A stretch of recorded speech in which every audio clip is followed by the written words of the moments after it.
I'm guessing a lot of folk are like me in that Dragon's Domain is their favourite episode of Space 1999. You know, it's a fantastic story, fantastic model work, fantastic creature. Along with the Bringers of Wonder, I guess the most alien of aliens we ever see in Space 1999, and a creepy ass monster. I'll refer you to our Effectively Speaking podcast that we did on Dragon's Domain. But no, Gary of Dominion 3D on Etsy has been developing the dragon to be produced as a kit.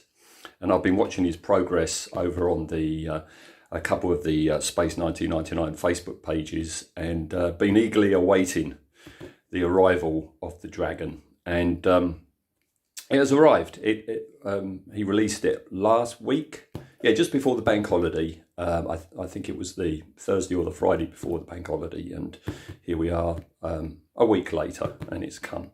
So looking forward to opening this. This is an unboxing. During the development of it, Gary was doing it with a part of the Ultra Probe, you know, that lobby area, for want of a better word, inside the Ultra Probe where the dragon manifests itself. And I didn't want that. I didn't want all the... I wasn't looking... I want to do the dragon. I don't want to do the Ultra Probe lobby, all right? And that's just as well, because Gary has produced the dragon in here, and if you want all the rest of it with the lobby and everything, you can buy it off of him as an STL file. I have no use for STL files. I haven't got a 3D printer, so just as well. So I'm looking forward to this. I've got ideas about what I'm going to do with this, and I'll discuss those as we go. But today it's an unboxing, so let's unbox it. All I've done is torn this open. He's packaged it very well. It took quite a bit of effort to cut open. And yeah, there's the dragon. Let's have a look what we've got. Aha, right. So here we've got Tony Cellini. I didn't realise it came with the dead bodies as well. I mean, that's horrific, isn't it? When they, oh, well done, Gary. When they are spat back out. The only thing about that is I've got to cobweb them up, haven't I? Yeah, and oh, I think that's the back plate, because yeah, this is, you can light this up, and I am going to be lighting it up, and that's a back plate that houses the rear of the eye. So there's the eye in there. Looking forward to opening all this up. This is just an unboxing. The dragon's in there, along with a load of styrofoam chips. So I'm going to have to tip most of the chips out, and hopefully the dragon will. Here he is. Not quite how he appears in the show, in his little cubbyhole. Oh, blimey, I'm making a mess. Doesn't matter. All right. Stay. Here we go. Here he is. Brilliant. Brilliant, brilliant, brilliant. Ah, this is a lot bigger than I thought it was going to be. So, I was going to announce it later, but I might as well announce it now. I thought this was going to be smaller, and if it was going to be smaller, I was going to do it as a book nook, you know, have that set back on the bookcase with my Space 1999 books either side. The depth of this creature, I don't think I'm going to be able to do it, at least not on a bookcase where my paperbacks are. All right, well, let me clear all this mess up, get all the foam bits off, open that bag up, and I will be back. Okay, so out of the packet we have Tony Cellini. All right. Lovely, authentic look to the chap. Even got the flares. There's some defects. Right, there's these. I guess this is where it's printed, isn't it? So I've got to remove all these little lugs off of his back, and he's missing his little finger here. I don't know what I'm going to do about that. It's too small for a piece of wire. I haven't got any wire that sort of size. But I'm also thinking though, because he's going to be facing the dragon like so, you're not going to see it. So I don't think I'm going to bother. So yeah, with this, I've just got to snip these little bits off. All right. And then look at these. Look at these beauties. Look at that. Go on, zoom in. Fantastic. I think these lines on the face, I don't think they're supposed to be there. I think that might be part of the printing thing, but I'm going to leave them there. I like them like that. So yeah, we have one. We have two. I don't know which one's meant to be Michael shared. This is my favourite one. Because look at that. And then on the other side, you're never going to see this, but you've got all this as well. Fabulous. That's not uncured resin, by the way. I've just given them a wash in soapy water, and that's just drying. All right, so you've got a little lug there. So there's minimal cleanup needed on them. Also, what Gary's done, we've got two lenses. Again, this is for the eye, and this is for the underside. This is basically just a diffuser to diffuse the light out. And yeah, these are heavily frosted. Okay, so I'm going to need ultra bright LEDs, maybe two LEDs in there to get that bright enough to punch through that and be visible. So I've ordered some, they're on the way. And the other thing you get, and I wasn't aware this was coming, but yeah, look, 4 tiny little magnets, and that's to hold the rear hatch on the dragon. All right, so yeah, just a little bit of cleanup work needed on old Tony there, and I can get on and prime. All right, so I've given everything a wash and then sprayed everything in grey primer, followed by white primer. Okay. Look at that. Is that Michael shared? I don't know. I've just watched the story again, and if you look very carefully, freeze frame, they're not just bodies. There's some of the burnt uniforms in there as well, so I've got to incorporate that in as well. There's old Cellini. I thought these things here were straps or something, but it's not. These are pouring things, so I've got to remove them before I start painting. Okay, and yeah, then the big beastie himself. Right, let's crack on. All right, yesterday was a whole day of cracking out my flesh tone paints and splodging paint on everywhere. This has been a good way of using up paints I never ever use normally. I've got a whole bunch of them, and I bought them, I think, for my old Brett bust.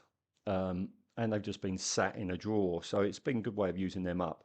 Can you see in this light, the top area is, I'm leaving like quite orangey. I've got to put some more on there. There's some there, but I've got to put more. Just pausing and freeze framing the Blu-ray. The top of his head is really quite orange. What you can see through the doorway is really quite orange. And I've never noticed it before. There seems to be some sort of hair up here as well. I'm not going to replicate that. So that's what I've been doing. It's not as bright as this, the sunlight today. It's a very sunny day today. And even though I'm in a shady room, you know, the camera's picking it all up. What happens if I turn the light on? You see a little bit more, but no. All right. So I'm almost ready. I've just got to put a few more bits on. I'm just splodging this on. I'm not taken any care because, as I say, there's going to be lots of washes. And I've started down below, all right, um, on the underside where the lens is going to be, and then up and around. I've got to darken it down more, but this is a nice um, ready colour as a basis. The all these lines are part of the printing process, but I think this is going to work to my advantage. It's just giving me a lot more detail, where if this had been a regular sculpted resin kit, that wouldn't have been there. So yeah, so what I'm doing it then is I'm starting at the mouth and I'm going to work my way outwards. All right, so that's the beast. Oh, Tony's coming along. All right, the uniform I mixed up. The uniform is a strange grey cream colour, and what I did there was I used pallid witch flesh, which gave me my cream colour, and a bit of a Vallejo um, grey, just to put a bit of, well, greyness in there. All right, just got to finish his face off. I've got to light him up a bit. I've got to put his eyebrows on. Maybe I'll pick the eyes out. I mean, when done, he's going to be sort of like facing that way. So I don't know how much I'm going to be doing. Picked out his left sleeve, ready for his yellow sleeve. I'm going to use Vallejo ivory, and then put a bit of gloss on for the belt. So that's him. And then we got the victims. We got Michael and the two ladies. I should look up what their names were. And what you've got here basically is Games Workshop's Blood for the Blood God, mixed with one of their green inks to darken it down. All right, it's good because these are going to be laying flat on the ground. I could experiment on their backsides, if you uh, see what I mean, before committing to the front. And what I've done is, because this is all really a mashed up area down here, I've tended to have more red in the mix than the green that darkens it all there. So that's one of the ladies. That's another lady. Again, just some randomness. I've splodged on some neat red. And oh, Michael. All right. So the next thing I've got to do is they come out looking like they were burnt as well as melted. So I've got to experiment, and again I'll be experimented on the rear first, putting black washes on to darken everything down. All right, and then I've got to decide what is flesh and what is a bit of uniform. Michael Shaird's body definitely had uniform on it and ribs, gleaming white ribs. So I'm going to be picking some of the ribs out that you could see.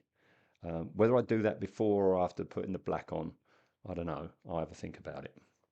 So yeah, I'll come back, I think, when they're done, and I'll be well underway with that chat.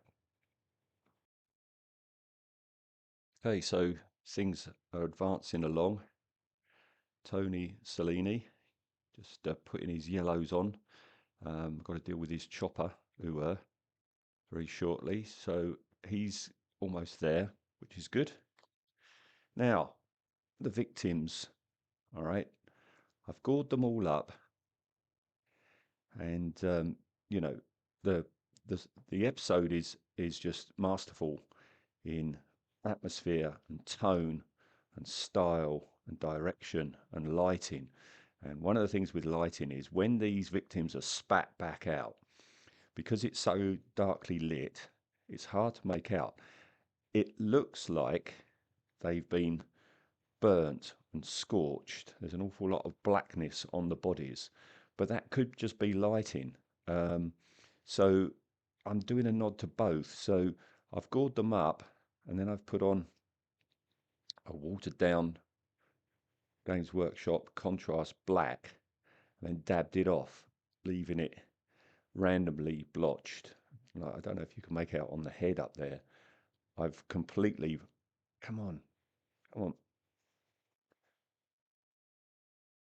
Yeah, I've completely removed it, revealing the bare skin. So I'm quite happy with that. I've just got to go in.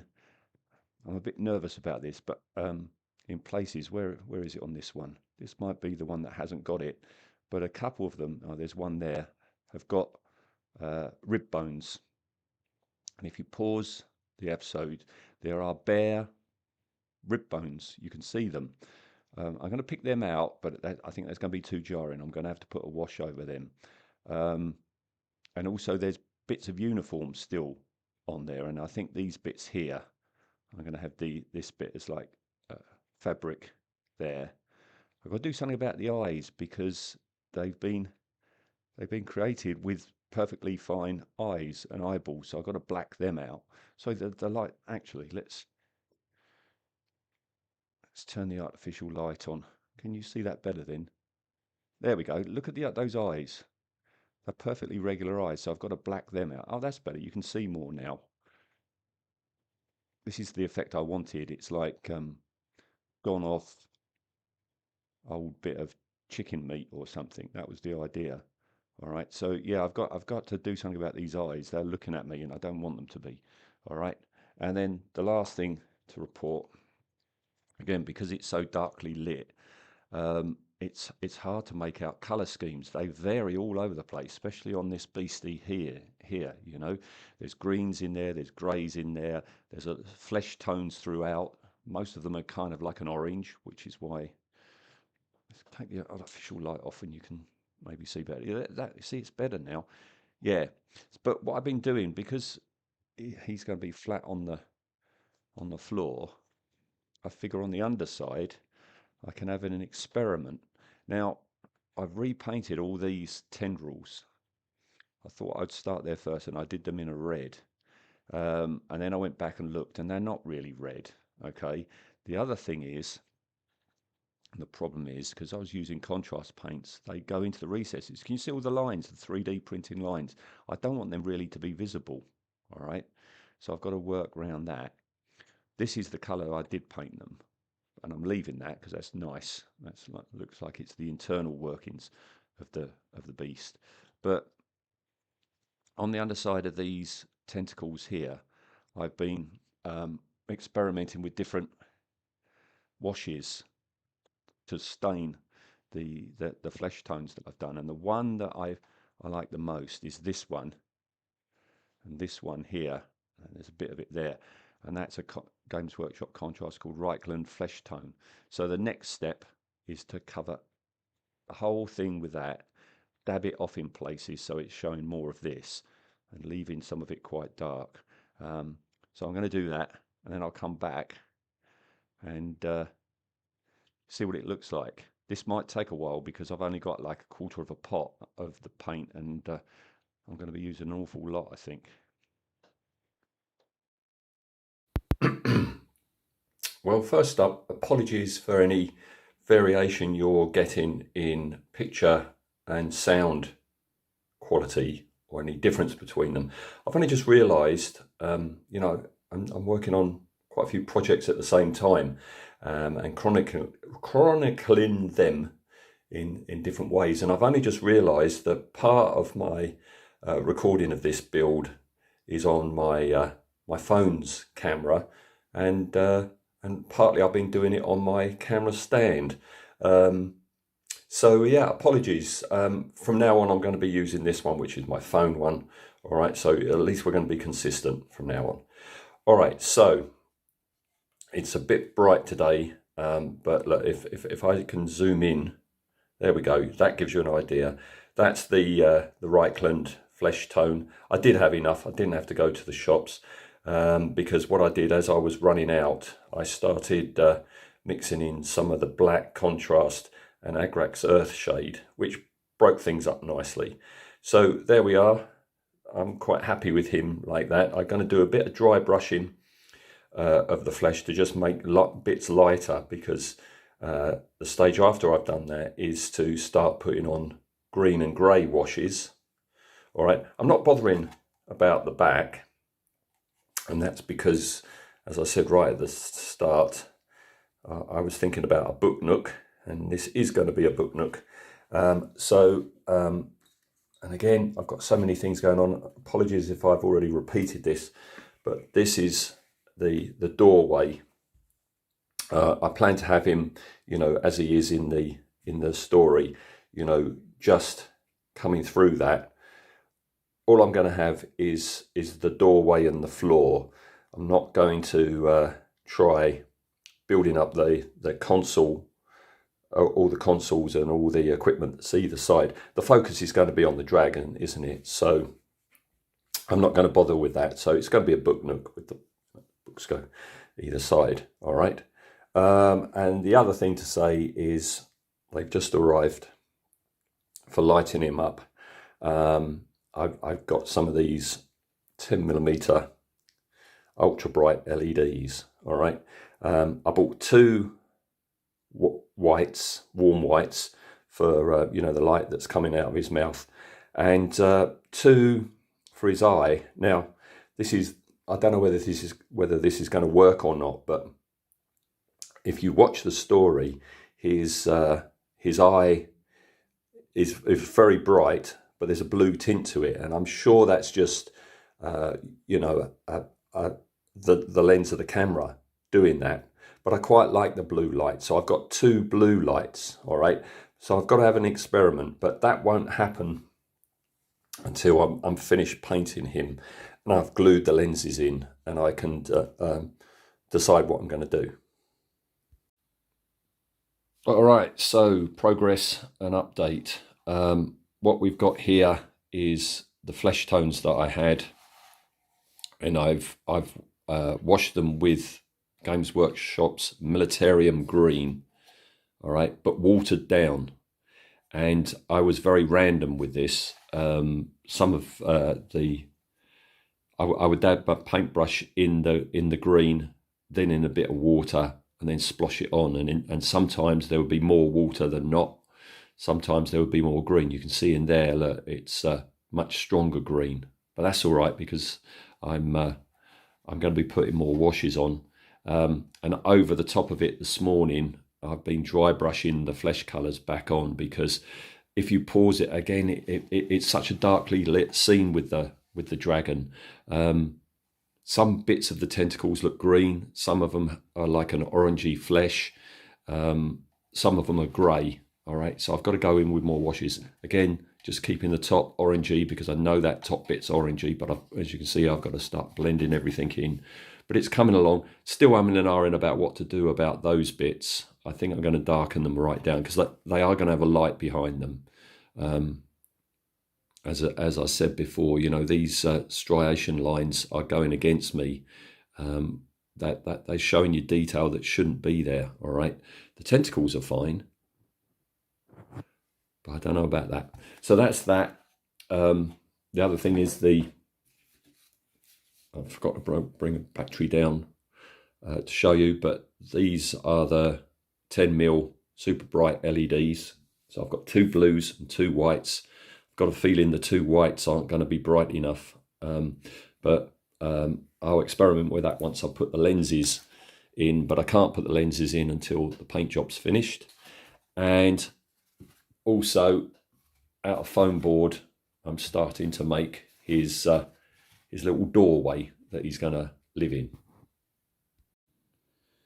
All right, so I've been darkening him down, and I've been trying to emulate what you see in the story, which is some of the dragon is like green, some of it's fleshy coloured, some of it is grey. So I'm varying the washes that I'm putting on it, and I've darkened really dark around the eye socket. In close-ups, when Admiral Ozzel gets grabbed and pulled in, I mean, that almost looks like chocolate syrup. It's that dark. I don't think I'm going to go that dark. I've been working on the tendrils. I just want to keep these tendrils at the bottom looking more fleshy than the rest. I'm holding off on doing any more colour-wise until I've got the lights in. I want to see what it looks like with the lights. All right. So very soon now I'll be putting the lenses in. All right, so that's that. And here we go. I've crudely made the door. out of foam board. This is just the door, some old scrap foam board that I had. As you can see, just got to spray that up, paint that up, and then an old scrap bit of, scrap bit of foam board. I've been using it as a mixing palette, but you can see here, this is where the dragon's going to be. This is the doorway. This is the back of it, and when you watch the episode, on the floor there's gobbets of stuff. It looks like gobbets of flesh and stuff. Excuse me. So what I've done there is I've just dripped some hot glue on there. All right. So yeah, all of this is going to need a primer, and I'll come back with that painted, and hopefully I'll have some. I will have turned him on. Right, the progress I have for you today is the base. I've painted and I've picked out the gobbets of whatever the heck that stuff is meant to be. I'm going to be putting all sorts of icky washes over him. So that's the base. Here's the door, and I've got on order some white pinstripe because there's like a pinstripe affair going up and around. So I want to put that on. So that's there like that. And then his gullet is ready. I've done it all sorts of like fleshy, icky colours, and I've put lots of gloss on, right? And the reason I've put lots of gloss on is I've got to help this light that's going to be coming out from down there. Yeah, it's not going as well as I would have liked. Basically what I've got is two ultra bright, as you can see, ultra bright 10mm LEDs, and the idea was to have them going down through the lens, but down in there. But the thing is with LEDs, especially the super bright ones, they are very much directional. To get the maximum brightness, you've got to be looking straight at them, and of course this isn't happening. Oh, these are going to be pointing straight down. I don't know, can I do this one-handed? Let's try. I've got to try and match the brightness. I don't know if this is going to work. Let's get him in roughly. There, roughly. See, look. Fine if you're looking up and into it like that, but not so much there. It's not bright enough. So what I've got on order, this is proving to be a costly build,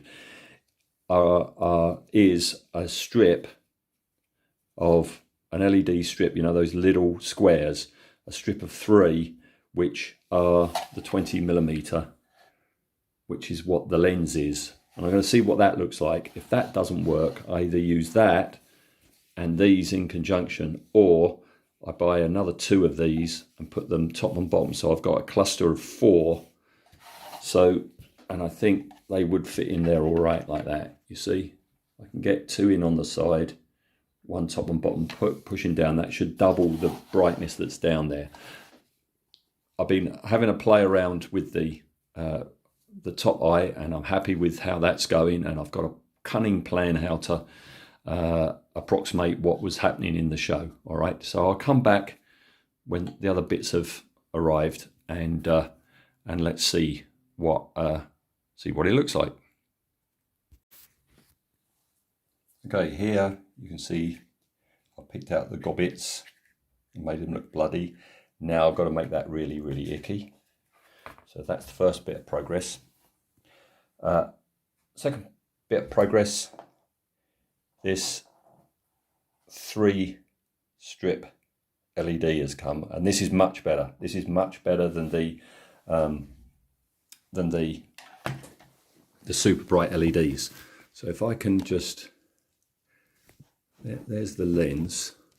If I can just, basically I'm gonna have that, it's flexible, so I can lay that and glue that in place like so, and then I'll have a super bright LED pointing straight down either side of it. All right, so that's the belly light. And now for the eye, what I've got here is, that's my super bright blue LED. I bought two, but I don't need two. And let me just see if I can show you how that's going to look. It's flaring out like mad, of course, but you should have an idea. Right, yeah, it's not that bright, okay? That's what I want. I want it white with a blue tinge, because that's how it appears in the episode. It's bluer than that, all right? So basically what I've done is I've made this little plasticard disc, and that's all gonna super glue on there like so. Okay. Well, as you can see, this book nook sticks out further out from the shelf than a book nook should do, but it's the only way that I could do that and get all of the three of those lovely husks in, as well as Tony and the dragon itself. Very, very pleased how this has come out. Fits in there really nicely. I'm especially glad I did the gooey muck down in his mouth area brown, because what's happened there, as you can see, is it's made the warm white LEDs have more of an amber tint to it, which is exactly how it is in the story. So really pleased with that. Really pleased with the blue LED that's got that halo of blue around the eye, just like in the story. So very, very pleased with this. It's been an unusual little project, but no, really, really good fun one. Thanks to Gary over at Dominion 3D on Etsy, who's producing this as a kit. And if you want the fuller Ultra Probe area, he provides that, but that's just as an STL file. So thanks, Gary. Thank you for producing such a brilliant kit of such a brilliant monster. Yeah, looking forward to what you come up with next.